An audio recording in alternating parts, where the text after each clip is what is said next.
Hola, ¿cómo están? Bueno, acá estamos nuevamente en el taller de arte online. Estamos terminando el año, por lo que estamos trabajando en la figura humana. Y bueno, ya lo dije la semana pasada, en realidad los temas del arte no cambian, lo que cambia es la predisposición que nosotros tenemos a entender los ejercicios y lo elaborados que tenemos, el desarrollo de los conceptos. Nosotros en la clase pasada yo compartí varios cánones que están relacionados a la construcción del cuerpo. Esos cánones en realidad son eso, justamente, cánones. Un canon que es, el canon es una estructura que sirve para comparar en relación a un objeto real, ¿cierto? Como una regla. Cuando yo tengo una regla, la regla puede venir en centímetros, puede venir en pulgadas, puede venir en codos, como se hacía antes. Bueno, el canon es una estructura que nosotros usamos para comparar lo que vendría a ser una figura humana real, ¿cierto? Hola Lilian, nosotros utilizamos, ¿cómo estás? Te voy a poner en mute porque se escucha un poco de sonido. Se Cuando tú, escucha un poco eso, de cuando tú sonido. quieras convertir algo, me lo sacas. El canon entonces es una estructura, como dijimos, y nosotros usamos un canon de 8 cabezas. ¿Qué quiere decir eso? 8 cabezas. Bueno, obviamente que no quiere decir que la persona va a tener 8 cabezas, sino que tiene 8 cabezas en total para construir lo que vendría a ser el cuerpo. Entonces, nosotros utilizamos la cabeza de un adulto mayor, cabe 8 veces en el cuerpo, como promedio. También es perfectamente normal que quepa 7,5 veces o que quepa 8,5 veces. Eso es el estándar. O sea, el estándar va entre 7,5 y 8,5 y también puede llegar a 9 cabezas. Pero en ese caso no es que eh, cambie el resto del cuerpo en general, sino que solo aumenta el largo de las piernas. Nosotros cuando trabajamos el canon que yo les planteé la semana pasada, ahora estoy buscándolo, ¿no? Pero, por ejemplo, habíamos planteado este.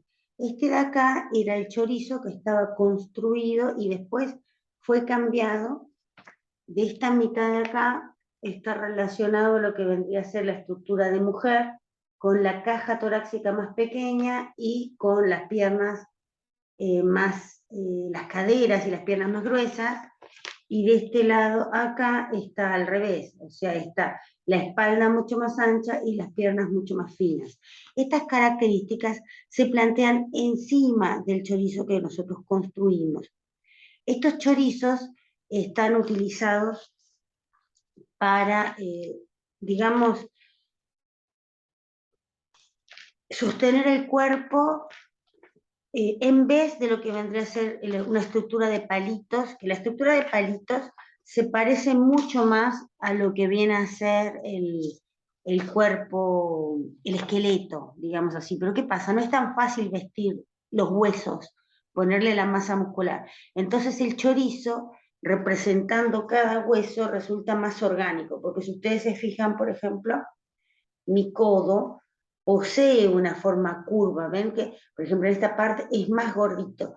Entonces, y así pasa con todas las partes del cuerpo. El brazo también no es plano, el brazo es como gordito, redondito. Entonces yo lo que hago es transformar cada hueso, lo que vendría a ser la parte rígida que tengo entre una articulación, por ejemplo, en el caso del hombro, del brazo, yo tengo un hueso acá, otro hueso acá, ¿cierto? Tengo un gran chorizo que reemplaza lo que vendría a ser la columna. Entonces yo tengo, dijimos que el canon tiene 8 cabezas, entonces yo voy a poner la cabeza probablemente al final y depende del esquema de representación que yo utilice, porque por ejemplo, si a mí me gusta dibujar caricatura o anime, muchas veces la cabeza va a ser mucho más grande. ¿Por qué? porque en el anime, por ejemplo, el desarrollo de los personajes es importante, entonces yo necesito tener una cabeza grande, ¿para qué? Para mirar los ojos del personaje, porque los ojos del personaje son los que nos transmiten la emoción. Entonces, por eso generalmente la cabeza en los animes es mucho más grande. ¿Cuáles son los animes? Bueno, los animes son los dibujitos que nosotros generalmente decimos dibujitos chinos, ¿cierto? Que son con los que se relacionan más bien los jóvenes que leen manga y eso, bueno, o que dibujan muchos dibujitos de la red, las caricaturas, los dibujitos en general, tienen la cabeza mucho más grande de lo que tendrían que tenerla por eso, porque para mí es importante la expresión del rostro, que es la que me traduce la emoción. Entonces, la estructura sería de esta manera. Yo pongo una medida de 3 en el tronco, la misma medida de 3 desde la pelvis hacia abajo, después los pies, que los pies son como triangulitos, eso es importante porque nosotros tendemos a visualizar el pie como un pancho, así plano, no, el pie tiene un tobillo y un empeine que lo hace tener forma más de triángulo. Bueno, 2 tercios de esa medida y el cuello es otro tercio. Entonces ahí tendríamos 7 cabezas. Yo utilizo esa medida, entonces lo más fácil es que ustedes planteen un tronco y dividan ese tronco en 3, ¿cierto? Esa medida, ese tercio del tronco va a ser la medida de la cabeza. Entonces, si mi figura tiene piernas cortas, yo lo que voy a hacer es acá, subo esta línea para acá y lo que hago es mido desde la cadera. ¿Cuál es la cadera? Bueno, la cadera es esa curva que yo realizo sobre el chorizo del tronco que está relacionada a la forma de la pierna. ¿Por qué? Nosotros ya hablamos de eso.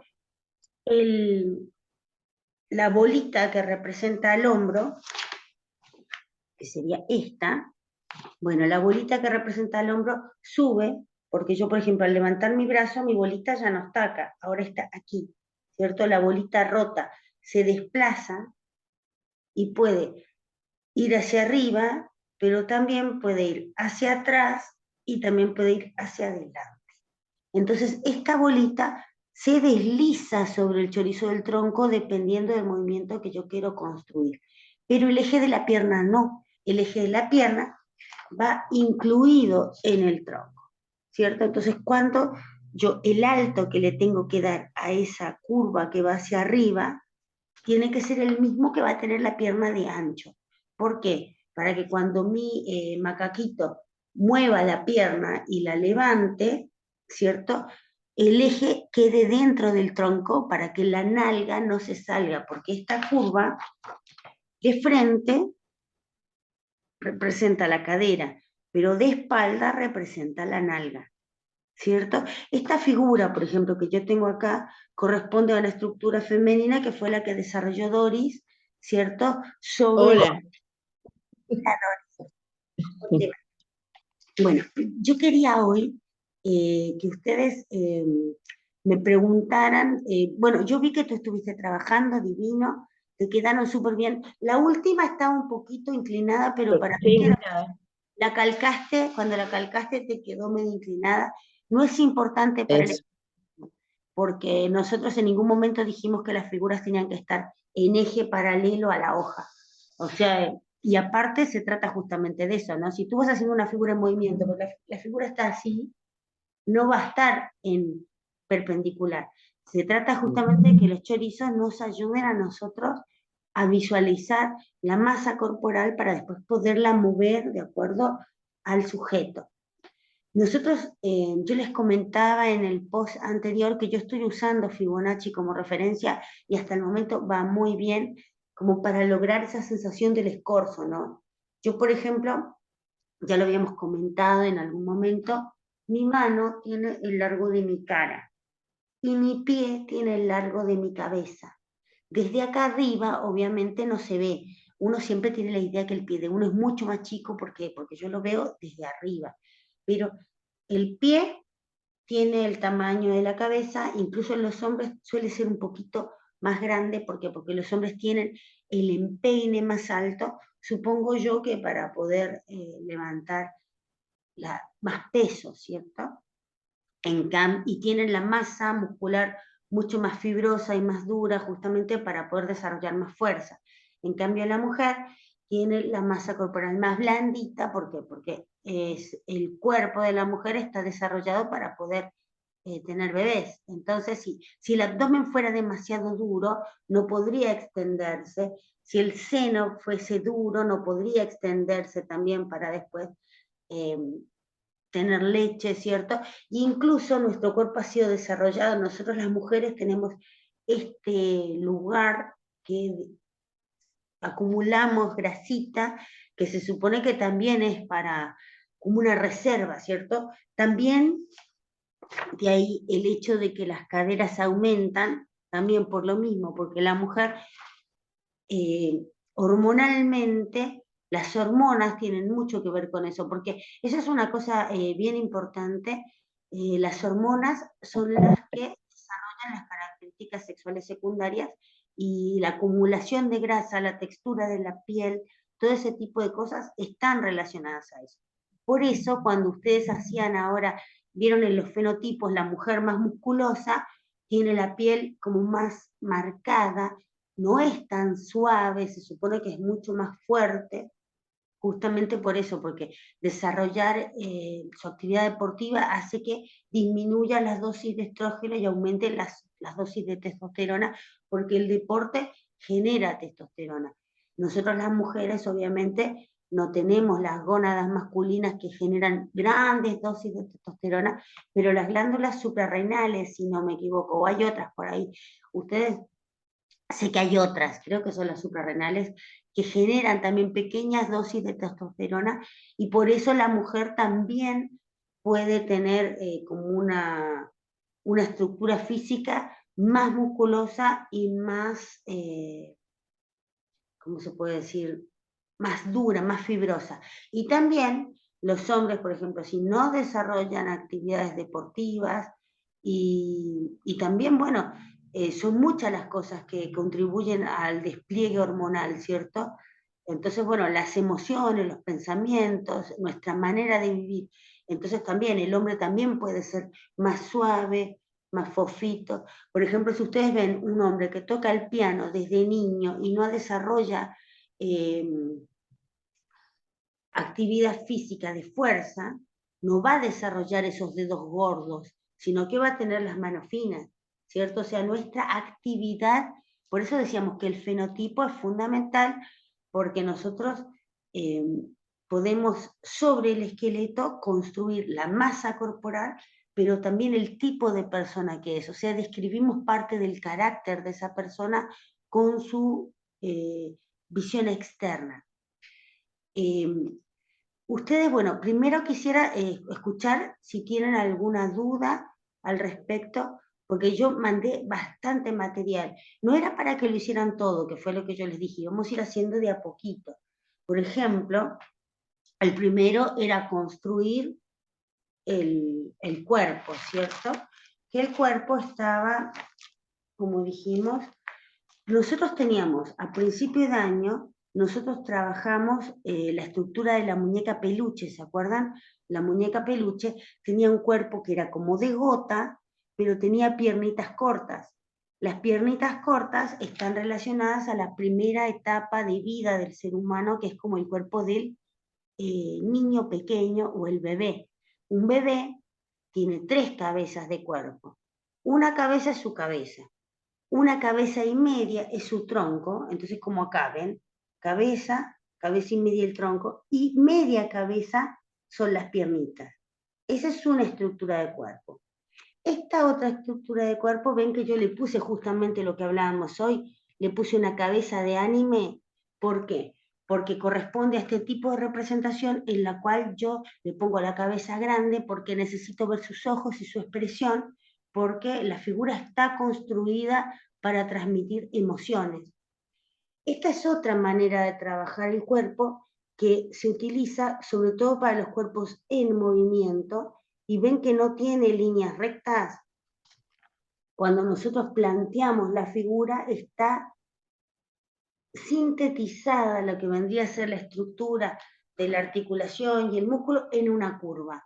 Eso es perfectamente válido y está muy bien porque está relacionado al tema de la elasticidad. Muchas veces los caricaturistas o personas que se dedican a trabajar figuras en movimiento utilizan esta estructura de la línea curva. Nosotros, cuando yo les expliqué el canon del otro día, el canon está relacionado a lo que vendría a ser la figura realista. La figura realista, entonces, sí posee una estructura dividida en la cual esa forma alargada se sintetiza en dos chorizos. Solo dos. Esto es importante porque a veces hay personas que cuando los construyen creen que el chorizo en realidad está relacionado al músculo. Entonces, por ejemplo, para hacer un hombro me hacen un chorizo que es el bíceps, otro chorizo que vendría a ser este músculo de acá y un tercer chorizo que representa el codo. No, nosotros utilizamos la estructura del chorizo para representar el hueso forrado por el músculo y la carne. Entonces, el chorizo solo se divide cuando hay una articulación. O sea, este de aquí a acá sería un chorizo, de aquí a acá sería otro, mi rodilla de la rodilla a la pantorrilla sería otro, y así. Ahora, esta estructura que nosotros armamos, que era lo que yo les decía recién, es un canon.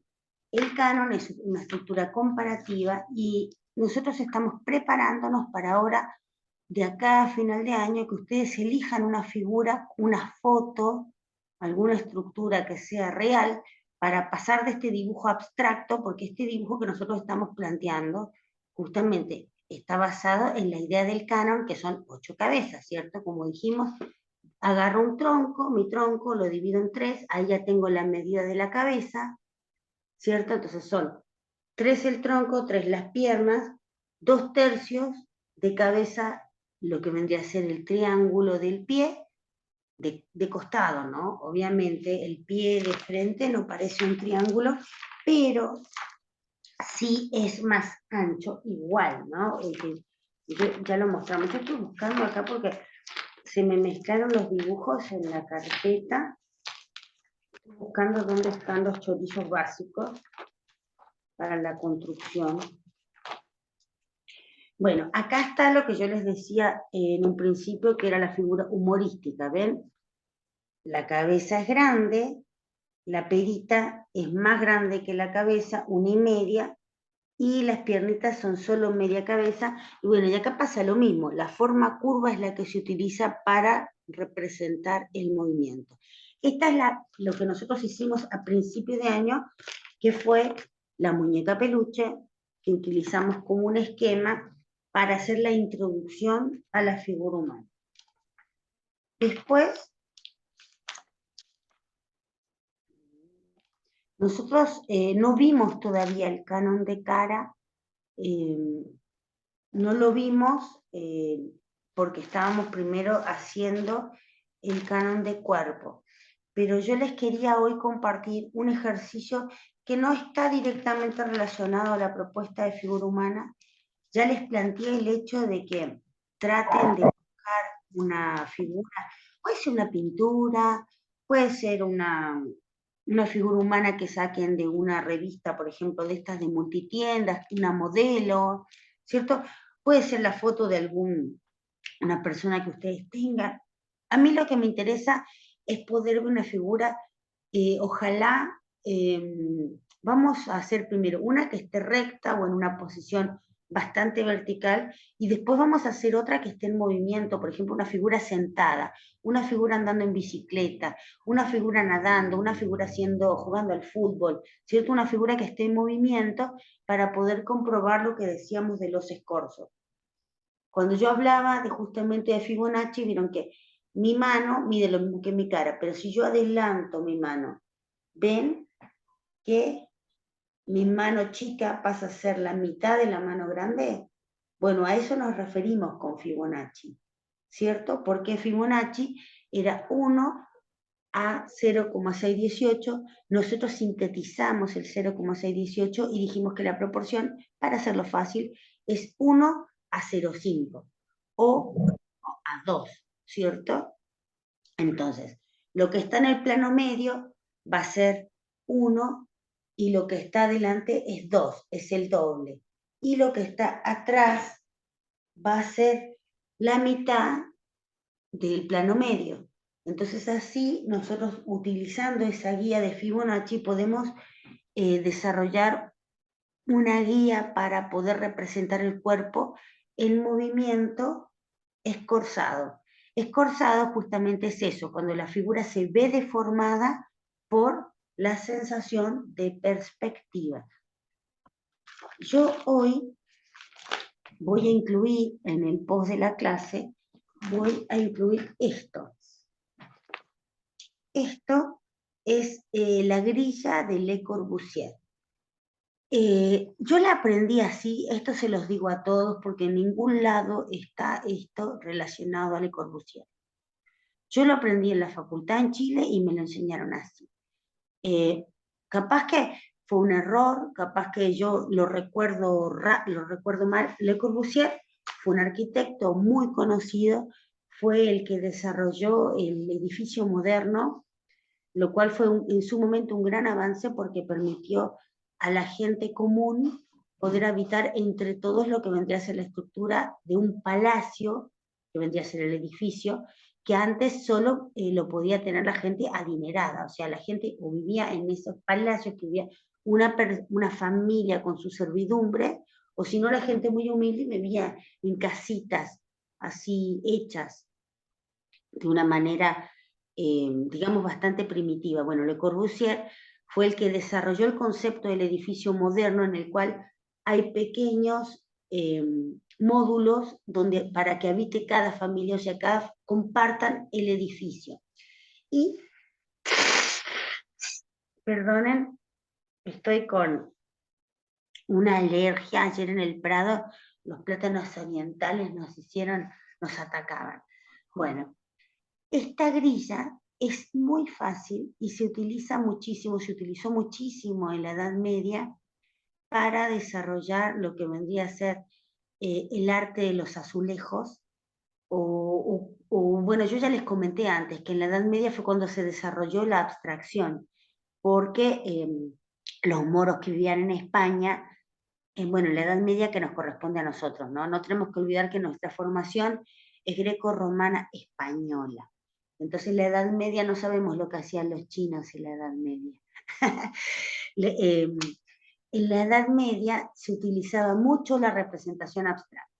Bueno, y esto se hace de esta manera. Este es un módulo micro-macro y yo lo estoy compartiendo en la clase justamente para darle a Mariela, que ella en este momento está cuidando a la tía y no está pudiendo leer los posts ni nada, y pidió cómo podría ser algo que sirva para distenderme. Bueno, yo opino que ustedes también están a fin de año, que también tienen ganas de distenderse, entonces capaz que esto les resulta interesante. Esta grilla es un módulo, en este caso está desarrollada en un rectángulo, pero también puede ser desarrollada en un cuadrado. ¿Y de qué se trata? Yo agarro mi cuadrado y lo divido en 4. Yo generalmente para hacer esto lo hago de una manera bastante fácil, porque ¿qué hago? Agarro mi hoja y la doblo, ¿cierto? Entonces por eso les decía que puede ser un cuadrado o puede ser un rectángulo. La doblo en 4 y después lo que hago, marco cada una de las líneas. Entonces obtengo esta forma, ¿cierto? Esta forma, a su vez, posee unas esquinas. Entonces yo lo que obtuve cuando doblé la hoja en 4 fue este eje ortogonal. Y después lo que hago, involucro la diagonal que va de la esquina al centro y del centro a la otra esquina y así. Entonces, hago eso en la... Perdón, ¿eso es hecho a mano o se puede hacer con regla? Mira, personalmente tú lo puedes hacer con regla, pero como la mano posee una memoria, la memoria áptica que dijimos que es la de aptitudes, si se puede hacer a mano alzada Evitar. es mejor. ¿Por qué? Porque la mano aprende a hacer líneas. Yo en la facultad en Chile estuvimos un mes entero haciendo líneas sobre papeles, el papel craft, vieron que es bien grande, el papel marrón, usábamos ese papel y hacíamos líneas verticales de 45 grados, porque aparte eso, ¿no? Vieron, estos son 90, 45 viene a ser la mitad. ¿Por qué? Porque artísticamente la trama de 90 grados resulta muy dura, o sea, la ortogonal, justamente que es la que nos usamos para definir los ejes, es dura para hacer trama, pero la de 45 o menos, para allá y para acá, es más elástica. Entonces, estuvimos un mes entero haciendo líneas de arriba hacia abajo y de abajo hacia arriba, y después de que empezamos a hacer las líneas, después eran líneas anchas con el lápiz de frente y líneas finas con el lápiz de costado, porque le sacábamos punta al lápiz cuadrada. Y no saben, impresionante cómo después de ese mes de estar haciendo líneas en esos papeles, porque no era como en el cuaderno que uno hace línea cortita, era movimiento de brazo, como los que sostuvimos, ¿no? Porque muchos de mis compañeros se fueron, porque dijeron, yo vine a ser artista, yo vine a ser pintor, no vine a hacer líneas. Bueno, pero resulta que es increíble cómo la mano aprende. Al principio te quedan mal. Entonces, lo que yo sugiero, si ustedes quieren, hacen la línea de guía con la regla. Vieron que yo lo hice acá, lo hice con óleo pastel. Con óleo pastel. Entonces pueden hacer la línea de guía con la regla y después con el óleo pastel van pasándola arriba. Entonces así van desarrollando el trazo, ¿cierto? Porque ahí hacemos la ortogonal y la diagonal de 45 grados. Yo esto lo hago en toda mi hoja, la hoja entera, ¿no? Pero a su vez, cuando yo hago eso, ya divido mi hoja en un módulo, ¿cierto? Entonces, ese módulo yo lo vuelvo a dividir y vuelvo a marcar las diagonales y vuelvo a marcar las horizontales. ¿Cómo hago eso? Hago lo mismo. Agarro mi hoja, la doblo, ¿cierto? Y doblo acá a la mitad para obtener la mitad de la mitad y hago lo mismo para el otro lado. Entonces así logro con mi hoja grande construir esto mismo en los 4 espacios. Entonces, ¿qué pasa? Este es un módulo micro-macro. Ahora no me acuerdo bien cómo es el nombre. Diseño continuo creo que se llama en diseño. ¿Por qué? Porque ¿qué pasa? Yo esto lo podría adherir a otra hoja igual, y a otra igual, y a otra igual, y a otra igual. Entonces podría hacer un patrón que sea gigante y puedo hacerlo chiquito, como sucede acá. ¿Ven?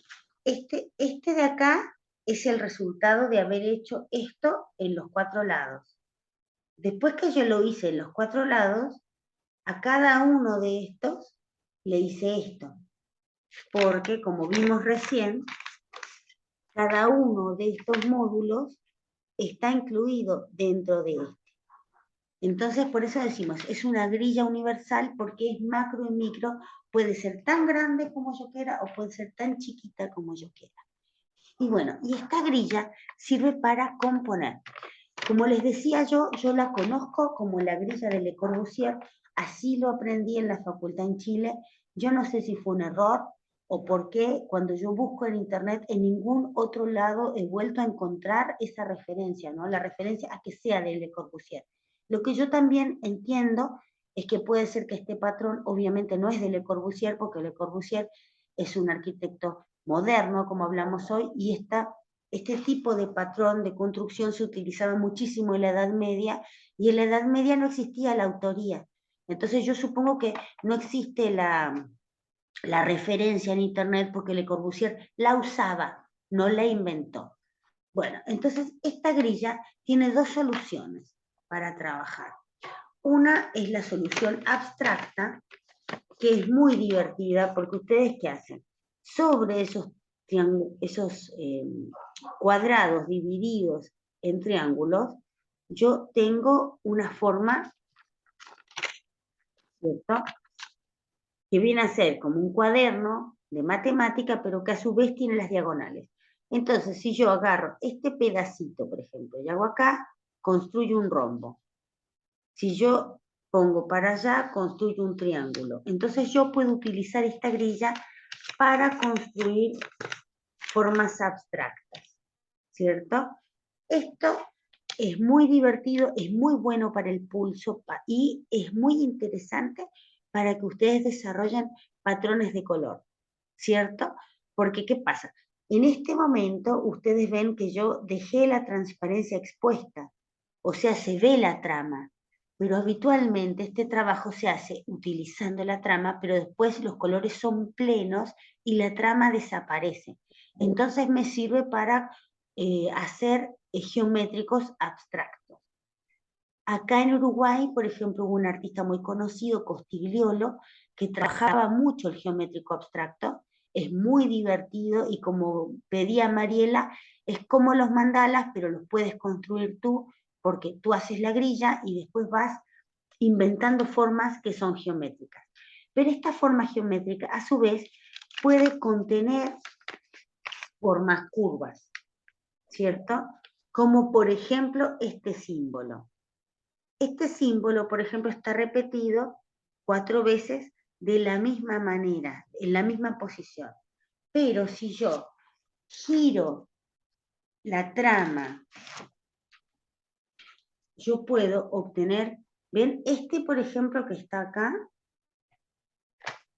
es este mismo, solo que está coloreado. ¿Ven? Ya cambió.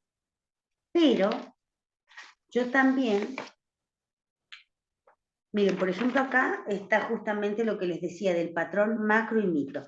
Porque si yo agarro mi hoja y hago las diagonales principales, puedo plantear los rectángulos. Pero a su vez esos rectángulos están contenidos dentro de la imagen en cualquier lado.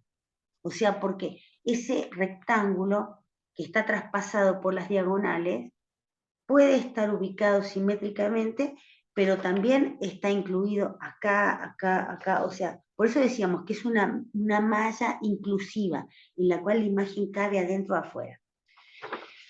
Acá, por ejemplo, este trabajo es exactamente igual a este. Se ven distintos, ¿por qué? Porque acá yo utilicé colores opuestos, ¿cierto? Como rojo y verde. Entonces, ¿qué pasa? Las formas rojas destacan de entre los verdes porque los azules se confunden con los verdes. Entonces, los rojos, ¿qué hacen? Salen. Y me provocan una sensación óptica diferente a esta que está hecha con elementos que tienen el mismo tono, el mismo matiz en común, ¿cierto? Porque acá hay un pasaje de matiz que va del rosado al azul pasando por los violetas, pero no hay opuesto. Entonces, ¿qué pasa? Yo puedo hacer el mismo ejercicio y después me dedico a cambiarle los colores y ahí tengo un ensayo de lo que hablábamos de la teoría del color, de cómo la disposición de los colores influye o cambia para que el color se venga para adelante o que se mantenga en su lugar. Cuando el color se viene para adelante es cuando en pintura decimos que se sale de la paleta. En pintura, por ejemplo, en un paisaje, cuando una forma se sale de la paleta y no está relacionado a su lugar en el plano, por ejemplo, si yo tengo un árbol de allá atrás, que se supone que tiene que estar atrás, y ese árbol tiene un color que se sale de la paleta, me está rompiendo la estructura tridimensional que yo quise organizar con la perspectiva. Por eso siempre decimos que la perspectiva, que me dice que lo que está cerca es intenso y lo que está atrás está lejos. Pero en el abstracto eso se puede hacer perfectamente. O sea, por eso les decía que es un excelente ensayo para que ustedes trabajen lo que viene a ser el color. Y después, por ejemplo, esta figura, como les decía, es exactamente la misma que esta. La única diferencia es que esta está encima, sobre la primera S, se hizo otra S y lo que hice yo fue componer una forma. Esa forma, ¿cierto? Que es esta, la repetí en el módulo 4 veces iguales y logré esta forma. Pero si yo giro la forma y la cambio, obtengo esto. Y ahí es cuando yo les decía que este patrón se usó muchísimo en las cerámicas, porque justamente la cerámica, vieron que si uno pone la cerámica así y las pone las cuatro, hacen una forma. Pero si yo las pongo así, las invierto, genero otra forma. Y con la misma cerámica puedo construir diferentes estructuras. Esta grilla de Le Corbusier, como yo la llamo, nosotros la vimos ya en el curso, con el curso que hicimos el online, bueno, lo vamos planteando más bien en la parte que vendría a ser de cuando empezamos a trabajar el abstracto, ¿cierto? Nosotros en este grupo, ¿no? ¿Qué pasó? La gran mayoría de ustedes empezó en marzo, pero después algunos dejaron, después otros se reinsertaron, entonces eso hizo como que fuéramos un poco más lentos. El otro grupo, por ejemplo, esto lo vio a fin de año, la abstracción, porque nosotros pasamos entre medio, pero nosotros esta grilla no la vimos todavía, porque bueno, cada grupo va moviéndose a su ritmo. Entonces, bueno, yo les voy a plantear los enlaces de esto para que ustedes lo tengan, lo puedan usar y lo disfruten. Y lo que voy a esperar, bueno, es que Doris mandó el estudio de fenotipo de las chicas. Bueno, Sí, estoy terminando el masculino, me falta uno, un hombre. masculino está muy interesante. Yo le di mucho hincapié al tema del tono muscular, Muscular, sí, sí, porque está justamente bueno. es como, porque digamos la realidad, ¿no? Una figura masculina pero sedentaria y que no haga ningún tipo de actividad y sea delgada, no se diferencia mucho a un cuerpo de mujer, a no ser porque tiene, como dijimos, el chorizo de la espalda, tiene los ejes de los brazos incluidos, o sea, tiene la espalda más ancha, pero no tiene un tono muscular diferente al que tendría el cuerpo de la mujer. Solamente lo tiene si está trabajado. Por eso yo le di mucha importancia al tono muscular en los hombres para que pudieran ustedes elaborarlo y aparte, bueno, ustedes no se imaginan lo que a mí me costó aprender a hacer eso, porque generalmente los hombres dibujan mujeres masculinas y las mujeres dibujan hombres femeninos.